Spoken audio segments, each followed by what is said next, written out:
إن الحمد لله نحمده ونستعينه ونستهديه ونستغفره ونعوذ بالله من شرور أنفسنا ومن سيئات أعمالنا. من يهده الله فلا مضل له ومن يضلل فلا هادي له، وأشهد أن لا إله إلا الله وحده لا شريك له، وأشهد أن محمدا عبده ورسوله. أما بعد، قال تعالى: أعوذ بالله من الشيطان الرجيم: ادع إلى سبيل ربك بالحكمة والموعظة الحسنة وجادلهم بالتي هي أحسن. وقال تعالى: يا أيها النبي إنا أرسلناك شاهدا ومبشرا ونذيرا وداعيا إلى الله بإذنه وسراجا منيرا.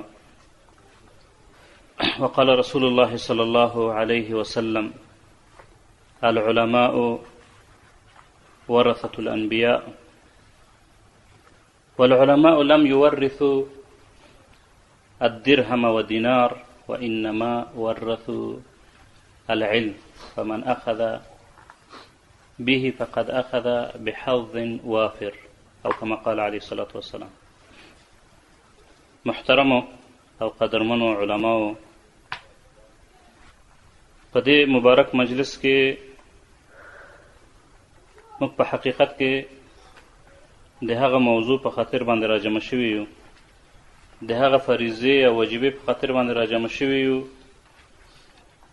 کومه فریضه چې الله رب العزت په موږ او تاسو باندې فرض کړې، او د هغه فضیلت ادا کولو په خاطر باندې راجمع شوي یو. کوم فضیلت چې الله رب العزت په خپل فضل و کرم موږ او تاسو ته راکړی، چې هغه فضیلت د نبی علیه السلام جانشین کېدل دی، د نبی علیه السلام مصلا باندې کېناستل دی. نو دا عظیم، یقینا عظیم فضل و کرم دی چې الله رب العزت په موږ او تاسو باندې کړی، او هغه فضیلت او هغه کرامت چې الله رب العزت موږ او تاسو ته راکړی، هغه قضیه د دعوت الی الله ده، فریضه د دعوت الی الله ده، وجیبه د دعوت الی الله ده. دعوت الی الله فریضه هغه عظیمه فریضه ده د کومې په خاطر چې الله رب العزت ټول انبیاء کرام را لېږلي دي،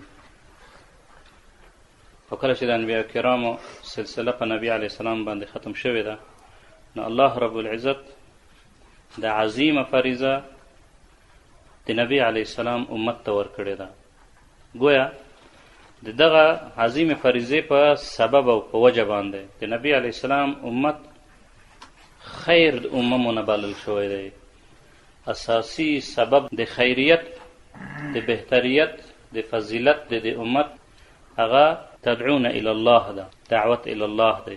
بیا ورونو د دې امت نه الله رب العزت د دې فضیلت لپاره یوه طبقه اختیار کړې چې هغه طبقه د علماو ده، هغې ته یو بل عظیم فضیلت ورکړی، او هغه فضیلت د نبی علیه السلام جانشین کېدل دی.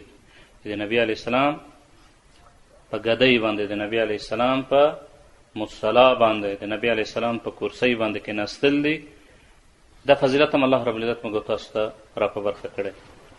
نو د الله نه دعا کوو چې الله رب العزت موږ ته د دې عظیم نعمت ادا کولو، شکر ادا کولو په لسان او په حال او په عمل سره د دې توفیق موږ تاسو ته راکړي. ورونو، په دې مبارک مجلس کې موږ تاسو راټول شوي د همدغه فریضې د ادا کولو په احکامو باندې د غږېدلو په خاطر باندې راټول شوي یو، او دا یو دوره ترتیب شوې ده چې د دې دورې نوم دی اصول الدعوه.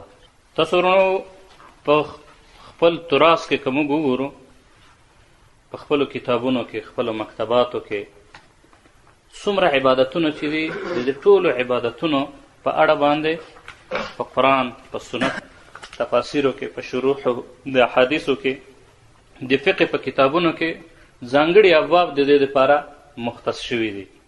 کتاب الجهاد دی، کتاب الصلاة دی، کتاب الاداب، کتاب الاخلاق.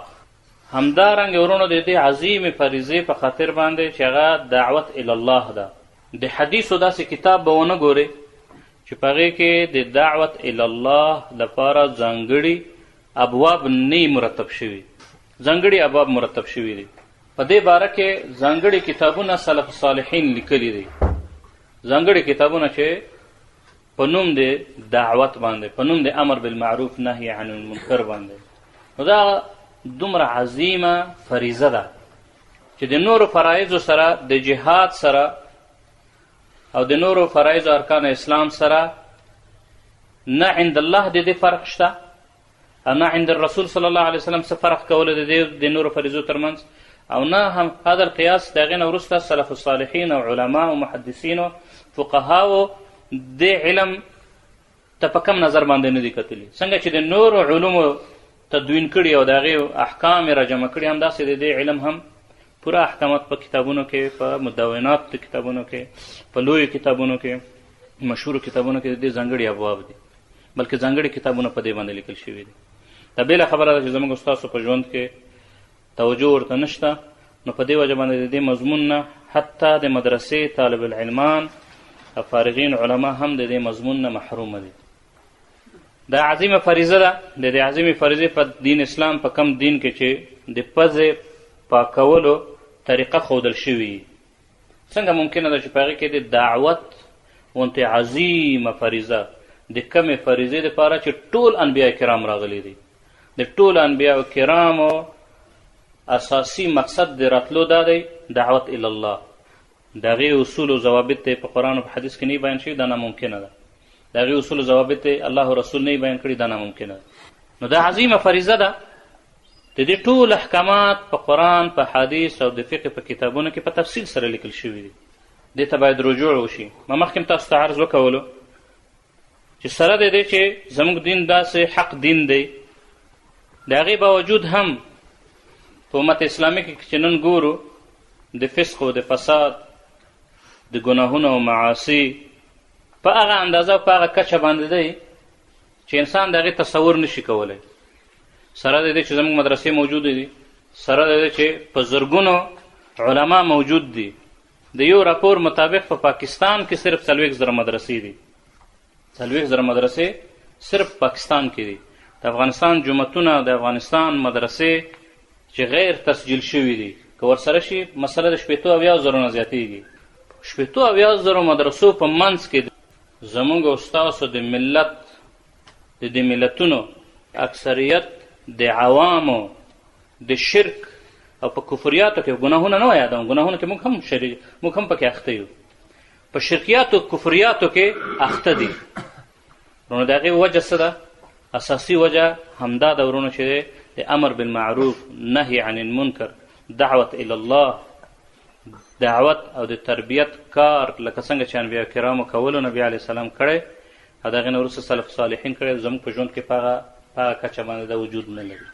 زموږ اکثریت علما مدارس دې باب ته متوجه نه دي. څوک چې دې باب ته متوجه شوي دي، څوک چې امر بالمعروف نهي عن المنکر کوي، هغه بیا د دې د احکامو باندې د عمل نه کولو، د دې د اصولو او ضوابطو نه ویلو په وجه باندې ډېر خلک د اصلاح په ځای باندې افساد راولي، او د ډېر خلکو کاوش او کار نتایج دومره بطیء دي چې په مقابل کې دشمن خپل باطل دعوت ته زموږ نه ډېر مخ په وړاندې دی. نو په دې دوره کې به انشاءالله موږ او تاسو د دعوت الی الله اصول او ضوابط اخلو، او دا اصول او ضوابط به انشاء الله د دې احکام به ضروري احکام د دې وخت مطابق چې څومره وخت موږ ته اجازه راکوي انشاءالله هغه به په تفصیل سره د هغې عناوین اخلو، د هغې تفاصیل به انشاءالله علماو ته بعضې کتابونو نومونه هم ورکوو چې په اخره کې بیا هغوی خپله هم رجوع تفاصیلو ته وکړي. نو د اصول الدعوه په دې مضمون کې به اصول الدعوه په انشاءالله څو ابواب موږ اخلو. د هر څه نه مخکې به ورونو یو لوی عنوان حکم الدعوه یا حکم الامر بالمعروف ونهي عن المنکر. مقدمه اوږدونه مباشر انشاءالله صلب د موضوع ته داخلیږو، اصلي موضوع ته داخلیږو.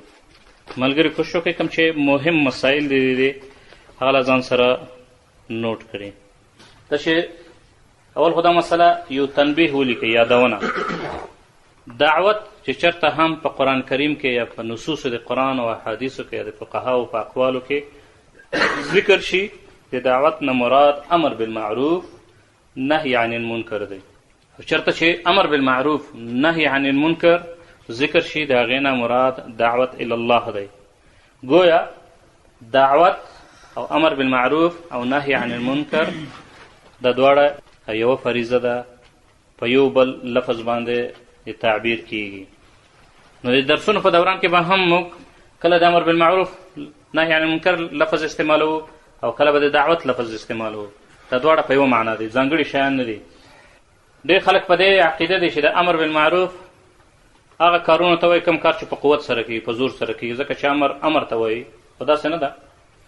امر صرف په معنا د استعلا باندې نه راځي. د امر په ډېرو معناګانو باندې راځي. دا په اصول فقه کې تاسو ویلي دي. د امر معنا صرف یوه معنا د استعلا نه ده چې بره نه به یو کس مشر به کشر ته وایي یا زورور به کمزوري ته وایي یا امیر به مأمور ته وایي. نه، امر په ډېرو معناګانو باندې راغلی دی. کله کشر مشر ته امر بالمعروف کوي، کله زوی پلار ته امر بالمعروف کوي. نه امر بالمعروف نهی عن المنکر نه مراد دعوت الی الله دی. اوس دا چې د امر بالمعروف نهی عن المنکر یا د دعوت عموما د دې حکم څه دی؟ د حکم نه مراد یعنی حکم شرعي، حکم تکلیفي. کوم ته چې حکم تکلیفي وایي، حکم تکلیفي فرض دی، واجب، سنت دی، حرام دی، مکروه دی. دا احکام تکلیفي دي. په دې احکام تکلیفي کې د دعوت او امر بالمعروف نهی عن المنکر مقام څه دی؟ نو جواب دا دی چې امر بالمعروف نهی عن المنکر او دعوت په اصل کې فرض دی، واجب دی. فرض او واجب کفایي دی. د فرض او واجب ورونو دواړه الفاظ ځکه استعمالوم چې واجب په نزد جمهور علماو باندې فرض او واجب یو شی دی، یو برابر دی، فرق نه لري. د امام ابو حنیفه رحمت الله علیه په مذهب کې فرض او واجب په منځ کې فرق کوي. هغه تاسو ته معلوم دی په اصول فقه کې دا مسله. نو کله چې فرض وایي یا واجب وایي دا دواړه په یوه معنا باندې یعنی لازم دی، فرض دی، د فرایضو نه دی. نو امر بالمعروف نهی عن المنکر په اصل کې فرض کفایي دی او په دې باندې د قرآن کریم او د احادیثو نصوص په دې باندې دلالت کوي. انشاءالله یو څو نصوص به اخلو. جساس رحمه الله اجماع ذکر کړی ده په وجوب د امر بالمعروف نهی عن المنکر. هغه په احکام القرآن کې فرمایي اکد الله تعالی فریضه یا فرض الامر بالمعروف ونهی عن المنکر في مواضع من كتابه وبينه رسول الله صلى الله عليه وسلم بأخبار متواترة وأجمع السلف وفقهاء الأمصار على وجوبه.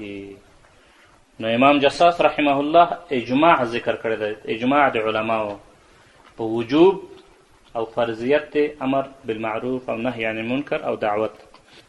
دا چې امر بالمعروف نهی عن المنکر فرض دی، واجب دی. ولې فرض او واجب دی؟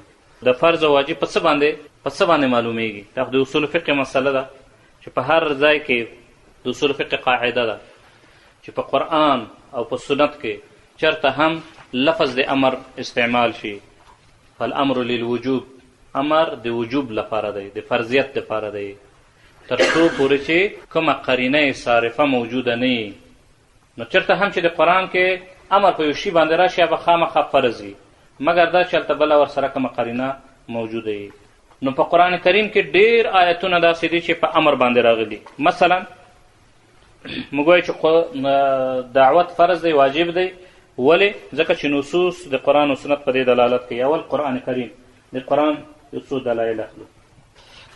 الله رب العزت فرمایي اعوذ بالله من الشیطان الرجیم ولتکن منکم امة يدعون الى الخير ويأمرون بالمعروف وينهون عن المنكر واولئك هم المفلحون. ولتکن امر دی، والامر للوجوب. د آیات آل عمران 104. دویم الله رب العزت فرمایي ادعو الى سبيل ربك، ادعو الى سبيل ربك بالحكمة. ادعو امر دی، والامر للوجوب. دا آیات سورة النحل آیات نمبر 115. احادیثو کې نبی علیہ السلام فرمایي عن ابي سعيد الخدري رضي الله عنه من رأى منكم منكرا فليغيره بيده. نبی علیه السلام عموما امر کړی. عبدالله ابن عمر رضی الله عنه نه روایت دی، قال رسول الله صلی الله علیه وسلم بلغوا عني ولو آیه.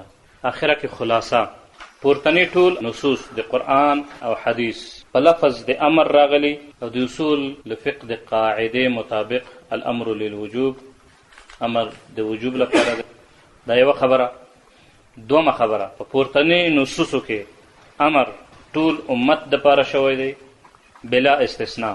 نبی علیه السلام پکې کومه طبقه د امت تخصیص کړې نه ده.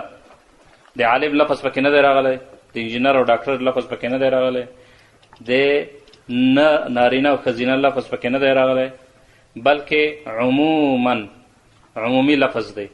او عمومي لفظ دا تاسو ته معلومه ده چې چېرته هم په قرآن و سنت کې خطاب عمومي راشي نو په هغې کې ټول امت داخلیږي. شرط پکې صرف شرط تکلیف وي. شرط تکلیف یعنی مسلم باید، بالغ باید، عاقل. دغه شروط چې په چا کې برابري بس په دې باندې مکلف دی. هغه به انشاءالله وړاندې مخکې بیا لږ تفصیل سره ذکر کوو. دوهم دلیل امر بالمعروف نهی عن المنکر او دعوت د مسلمانانو د اساسي صفاتو څخه ګرځېدلی یا الله ګرځولی یا د لازمو صفاتو نه ګرځېدلی. قال تعالى اعوذ بالله من الشيطان الرجيم والمؤمنون والمؤمنات بعضهم أولياء بعض يأمرون بالمعروف وينهون عن المنكر. سورة التوبة آیت نمبر 1. دلته الله رب العزت مؤمن نارینه او ښځینه ذکر کړي او د هغې صفات لازمه نه یو صفت بیان کړی چې د هغې کار څه شی دی؟ یأمرون بالمعروف وینهون عن المنکر. دریم فرائض او واجبات په څه باندې معلومیږي؟ یو خو په امر باندې معلومیږي، بل په وعید باندې معلومیږي. په وعید باندې په یو شي باندې چې وعید راغلی نو بیا د هغې کار ته نږدې کېدل، د هغې کول بیا حرام دی، د هغې نه بچ کېدل بیا واجب دی. نو دلته ترک دی امر بالمعروف نهی عن المنکر، دا د منافقینو صفت لازمه ګرځېدلی. الله رب العزت فرمایي والمنافقون والمنافقات بعضهم من بعض يأمرون بالمنكر وينهون عن المعروف. سورة التوبة. امام بحقی رحمت الله علیه فرمایي چې په دې آیات کې الله رب العزت د منافقینو او د مؤمنینو د تفریق لپاره، د تفریق او د فرق کول لپاره، جدایي لپاره یو فریضه په ګوته کړې چې هغه امر بالمعروف نهی عن المنکر ده. په دې باندې د منافق او د مؤمن فرق کیږي. څلورم د وجوب دلیل دا دی چې دعوت او امر بالمعروف نهی عن المنکر الله رب العزت د دې امت د خیریت سبب ګرځولی، د خیر بودن. جعله الله تعالى سببا للخيرية في هذه الأمة. قال تعالى أعوذ بالله من الشيطان الرجيم كنتم خير أمة أخرجت للناس. پنځم دلیل د وجوب چې دعوت واجب دی، امر بالمعروف نهی عن المنکر واجب او فریضه ده. ترکه سبب لوقوع اللعن والابعاد. ترک دی د امر بالمعروف نهی عن المنکر سبب د لعن دی، او دا هم تاسو په اصول فقه کې دا خبره ویلې ده چې هر هغه کار چې د هغې باندې لعن مرتب کیږي نو د هغې کول حرام او د هغې نه بچ کېدل بیا واجب دی. نو دلته ترک د امر بالمعروف نهی عن المنکر سبب د لعن دی. قال تعالى اعوذ بالله من الشيطان الرجيم لعن الذين كفروا من بني إسرائيل على لسان داود وعيسى بن مريم ذلك بما عصوا وكانوا يعتدون. كانوا لا يتناهون عن المنكر، كانوا لا يتناهون عن منكر فعلوه لبئس ما كانوا يفعلون. نشاهد دلته كانوا لا يتناهون عن منكر. سبب د لعن د هغې خلکو په وجه د دې دی چې هغې ترک دی امر بالمعروف نهی عن المنکر کولو. سورة المائده 89. شپږم نمبر نفی الایمان عمن قعد عنه ولو بالقلب. د ایمان نفی د ایمان له هغه چانه څوک چې امر بالمعروف نهی عن المنکر په کلي ډول باندې پرېږدي، حتی په زړه باندې هم امر بالمعروف نهی عن المنکر ونه کوي، د هغې نه نفی د ایمان ته دلالت په دې باندې کوي چې د کار فرض او واجب دی. ځکه نفی د ایمان په فروعي مسایلو کې نه راځي. په هر مسله کې چې نفی د ایمان راغلی نو کار کول بیا فرض او واجب وي. عن أبي سعيد الخدري رضي الله عنه قال من رأى منكم منكرا فليغيره بيده فإن لم يستطع فبلسانه فإن لم يستطع فبقلبه وذلك أضعف الإيمان.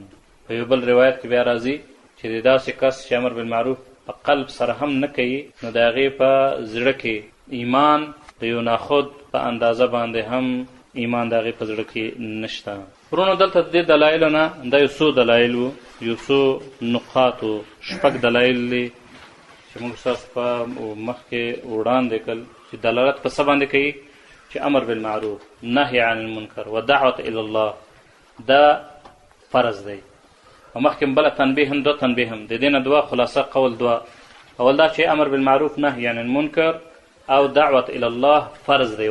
دومه خبر دا چې خطاب په دې ټولو نصوصو کې ټول امت لپاره شوی دی، د ټول امت لپاره. په دې کې تخصیص نشته او تخصیص بلا مخصص دا جواز نه لري. ټول امت په دې کې مطلوب دی، ټولو ته متوجه شو. اوس راځو ورونو بله مسله بیانو، وجوب یا فرضیت خو ثابت شو. اوس راځو دا مسله چې آیا دا فریضه یا دا فرض او یا دا وجوب په ټولو مسایلو کې، په ټولو احوالو کې، په ټولو امت او په ټولو خلکو باندې آیا دا فرض دی، واجب دی؟ نو د دې جواب امر بالمعروف نهی عن المنکر او دعوت په ټول امت، په ټولو افرادو باندې، په ټولو مسایلو کې فرض او واجب نه دی، بلکې د هغې تفصیل په لاندې ډول دی. نو اولنی حکم فرض کفایي دی. دا اولنی حکم فرض کفایي. ورونو ټولو ته معلومه ده چې فرض کفایي نه مراد دا دی چې یوه طبقه د مسلمانانو هغه کار وکوي د ټول امت د بقیو د اوږې نه د فریضه سپکه شي، د هغې ذمه بري شي، د هغې ذمه بري شي. نو څه مطلب فرض کفایي؟ فرض کفایي دا معنا چې په کومه مجتمع کې دا ورونو ضروري ده موږ او تاسو اکثره مسایل نظري ووایو، خو تطبیق ته چې راشو د تطبیق ځای تطبیقوي نه، نظري طور باندې وایو دعوت الی الله امر بالمعروف نهی عن المنکر دا فریضه ده، فرض کفایه کار دی، فرض عین خو نه دی، فرض کفایه دی. خو فرض کفایه د نوم نه معلومیږي. فرض کفایه آیا کفایت شوی دی؟ فرض کفایت خو داسې چې جنازه اوس دلته مړی وشي موږ وایو چې دا فرض کفایه دی، زه ضرور خو نه ده جنازې ته ورشم. یو ځل خو ورشه وخو ګوره چې څوک شته او که نه مړی هسې پروت وي، که چا اوچت کو، چا ورته غسل ورکړو، چا په جنازه وکول، ته راشه کور کې بیا کښېنه او وایه چې بس فرض کفایه دی وشو. دا چې اوس فرض کفایه صرف دومره موږ وارو چې فرض کفایه دی، موږ هر سړی په کور کې ناست و، ورونو په هغې حالت کې دا به فرض کفایه دی. فرض کفایه تعریف دا دی چې د هغې دپاره به د دې فریضې دپاره به دومره خلک ورځي کفایتن چې د هغې دپاره کافي شي. چې کله کافي شول بیا په دې نورو باندې هغه لازمه نه ده، د هغې د اوږې نه در سپکېږي. نو دعوت الی الله امر بالمعروف نهی عن المنکر موږ وایو چې فرض کفایه دی په دې امت باندې، په دې امت باندې د فرض کفایت دی. دلته ورونو یو توقف کوو دی چې د امت نه مراد څه دی. ورونو امت نه مراد خو ورونو په هغه وخت کې چې کله اسلامي خلافت دی، نو د اسلامي خلافت لاندې چې څومره دولتونه راځي، څومره مناطق راځي، د ټول امت واحده ده. نو په دې ټول امت کې د دې خلافت لاندې چې څومره ملکونه دي، څومره منطقې دي، په دې ټولو منطقو کې به په هغه وخت کې دعوت الی الله فرض کفایه وي چې د ټولو مناطقو دپاره دومره خلک راوتلي چې کفایتن د ټولو دپاره کفایت وکوي. وروسته د هغې نه به په دې نور امت مسلمه باندې دا فرض کفایي که نه. په اصل کې ورونو د ټول دا واجبه دی امر بالمعروف نهی عن المنکر او دعوت دا هر فرد ته متوجه ده تر څو پورې چې کفایت ونه شي، تر څو چې څه ونه شي کفایت. اوس زموږ ستاسو خلافت نشته، اسلامي نظام زموږ ستاسو په دنیا کې نشته. نو په دغه وخت کې ورونو د امت نه مراد ورونو کور امت دی، کورنۍ خاندان امت دی، قبیله امت ده، کلی امت دی، که کوم تحریک جوړ شوی هغه امت دی، مرکز د مجاهدینو امت دی، د ټول د هر چا امت بیا ځان ځان ته دی، تر څو پورې چې یو اسلامي نظام کامل نظام نه راغلی چې په د یو امیر المؤمنین د یو خلیفة المسلمین په لاس کې د هغې واګې نه وي. اوس چې موږ د کوم حالت سره مخ یو، اسلامي نظام د ځمکې په سر باندې وجود نه لري، نو په دې وخت کې ورونو دا خطاب موږ تاسو ته فرد ته متوجه دی. نو هر سړی چې په خپله منطقه کې په کومه منطقه کې اوسیږي هغه د هغې امت دی.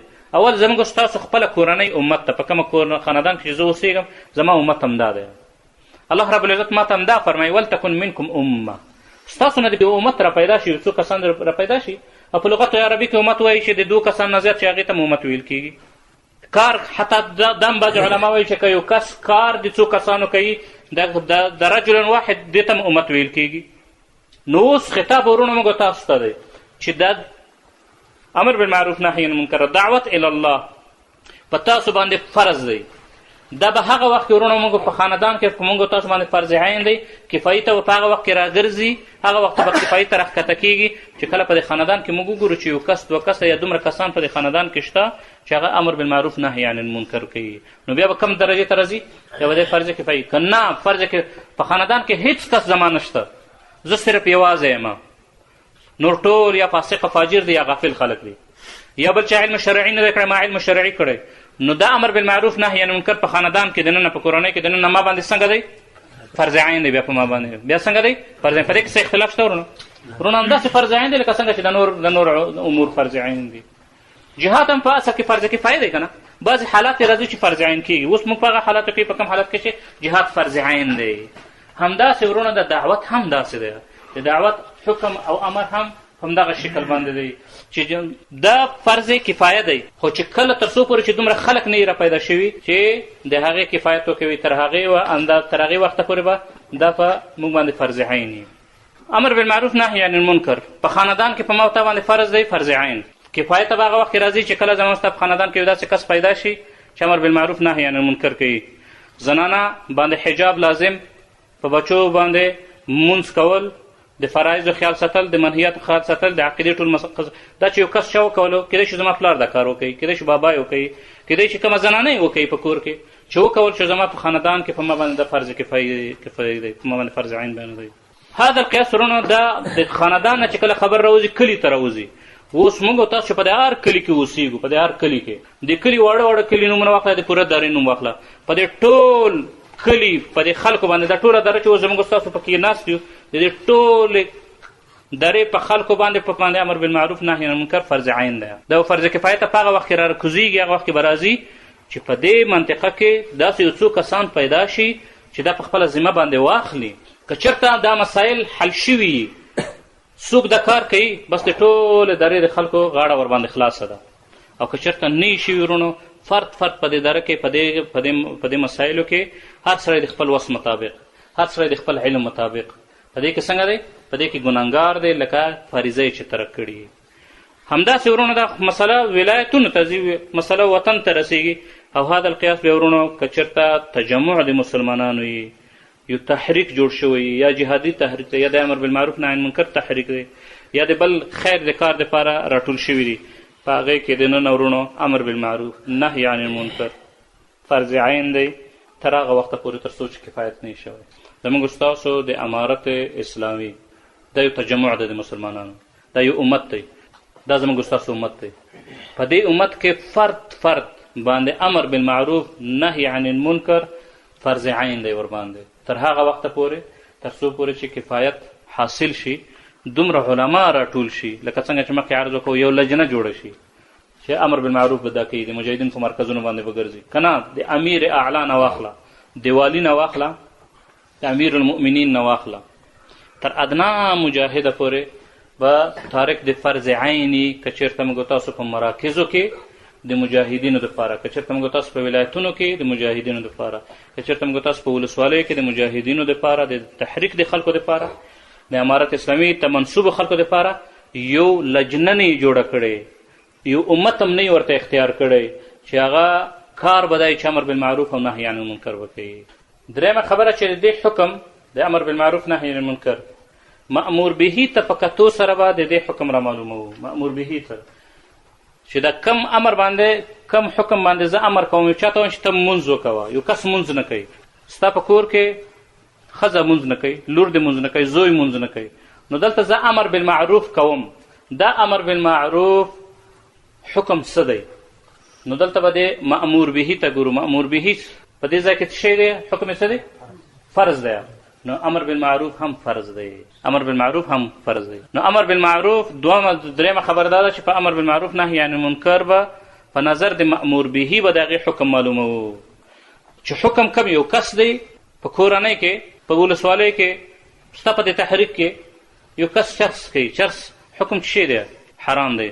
اوس د دې نه انکار په دې باندې کول څنګه دی؟ دا واجب دی در باندې، فرض دی. یو کس دی ستا په خاندان کې دی د سنتو خیال نه ساتي، مسواک نه استعمالوي، دا یو سنت کار دی. سنت مونځ نه کوي، په سنت طریقه باندې مونځ نه کوي، سنت اذکار دي مانځه نه وروسته سنت اذکار دي دا نه وایي.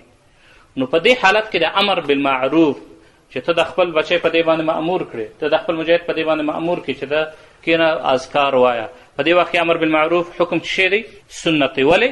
ځکه چې مأمور به خپله څنګه دی؟ سنت دی. همداسې که چېرته منکر کوم شی چې ته انکار ور باندې کوې، هغه کار کول، هغه کار په اسلام کې هغه کار منکر حرام وي، نو د هغې منع کول در باندې واجب دي، فرض دی در باندې. که چېرته معروف چې ترک شوی دی څوک یې نه کوي، نو په هغې باندې امر کول دا واجب او فرض دی. او که چېرته مأمور به سنت و، نو امر بالمعروف کول هم هلته سنت دی. که هغه واجب و دلته هغه واجب دی. یعنې بعض داسې کسان دي کیدای شي اوس په مرکز کې یو کس مونځ نه کوي، یو کس دی سنت اذکار نه کوي، نو په دې یو باندې تاخیر امکان لري چې سړی وکوي چې د کوم، ځکه دلته څوک چې اذکار نه کوي هغې ته امر کول څنګه دی؟ سنت دی، دلته واجب نه دی. که دې پرېښودلو ته تارک د سنت شولې، تارک د سنت شولې. خو که کس مونځ نه کوي د هغې ترک کول حرام دی چې هغه ترک کړې، په تا باندې په دې وخت کې د امر کول فرض دی در باندې. که دې ونه کولو لکه فرض چې دې ترک کړي، هغه جایز نه دی چې د یو منټ دپاره هم ترک کړي چې زه سبا به ورته ووایم، زه بله ورځ به ورته وایم اوس فرصت نه دی، اوس په ما باندې لږ عجله ده. مجاهد دی، وده دی، د لمانځه ټیم دی، ته پاسېدې مونځ دې وکولو، په تا باندې عجله ده، نو دا به نه وایي چې زه په ما باندې ناوخته ده او دا څوک پاسوي. فرض دی در باندې دا به راپاسوي، ځکه چې هغه ترک د فریضې کوي، نو په ترک د فریضې کې امر کول بیا فرض دی. خو که یو سړی سنت، یو کس مستحب، یو سړی ټوپۍ نه په سر وي، دا ټوپۍ په سرول مستحب کار دی، نیک کار دی، ښه کار دی، چاته ووایي چې سر یې کړه، نو دا تاخیر کولی هم شي که وخت مناسب نه او خبره هم په نرمۍ باندې ورته کولی شي. که مونځ فرض مونځ نه کوي وهئ به یې په ډنډه باندې، خو په ټوپۍ باندې به یې په څپېړه باندې نه وهئ، په کوتک باندې به یې نه وهئ، ځکه هغه مستحب کار دی. هلته امر کول په تا باندې مستحب دی، که ویې نه کوي مستحب دی ترک کړلو، په ګنهګار نه یې. دا مسله واضحه شو انشاءالله. درېیمه خبر ورونو، څلورمه حکم الدعوه بالنظر الى المطالب به. دې ته په کتو سره چې د امر بالمعروف په چا باندې فرض دی، چا ته د حکم متوجه کیږي. نو دلته ورونه وایي چې امر بالمعروف، نهی عن المنکر، خطاب امت کې هر فرد ته متوجه دی، په قلب سره، په زړه سره هر کس ته متوجه دی. ځکه امر بالمعروف نهی عن المنکر درجات لري، بالید، باللسان او بالقلب. په زړه سره هر فرد ته متوجه دی، و هیڅ کس په هیڅ صورت کې په هیڅ مکان او زمان کې مستثنا نه دی. په قلب سره امر بالمعروف کول، نهی عن المنکر کول په قلب سره. د دې نه د امت هیڅ کس مستثنا نه دی. قلب نه مراد څه دی؟